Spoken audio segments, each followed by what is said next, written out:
wasiirka arrimaha dibadda dowladda dalka Iiraan iyo weliba afhayeenka baarlamaanka dalkaas Iiraan ayaa haatan gaaray magaalada Doha halkaas oo shir weyn uga socdo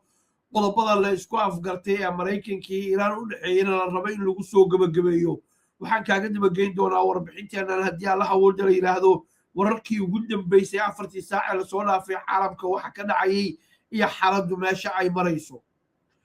warbaahinta Israa'iiliyiinta ayaa dhanka kale sheegaya in ay Israa'iil Trump u sheegtay in ay heshiiska haatan miiska saaran danaheeda aysan ka dhex arkaynin laakiin warka caawa galabta ugu weyn ama caawa xilliga adiga ku tahayba waa Maxamed bin Salmaan oo si bareer oo cad uga soo horjeesaday soo jeedintii iyo hanjabaadii Donald Trump uu yiri waa inaad aqbashaan Ibrahim Accord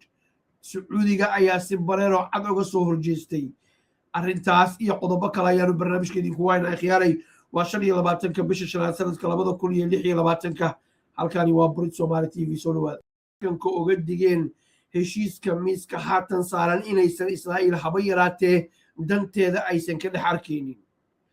arrintaas oo halis weyn ku ah heshiiskan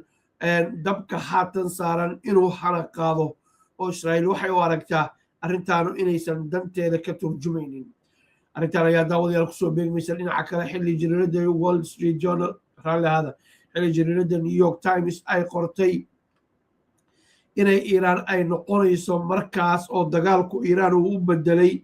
in ay markaa noqonayso Iiraan world superpower major world power hore ayaan idinkugu soo gudbinay jariiradan oo aad iyo aad aan u taqaanaan cidda iskale dhinacay u janjeernay iyo siyaasadeeda horeyna aan idinkaga waranay ayaa maqaalkan ama warbixintan qortay maqaalyaan oran warbixintan qortay ay leedahay dagaalku Iiraan waxa uu u bedelay world superpower ayuu u bedelay major world power ayuu u bedelay oo wadamada waaweyn ee awoodda leh sidii uu sheegay Professor Robert Pape uu yiri Iiraan maanta waxa ay la tartamaysaa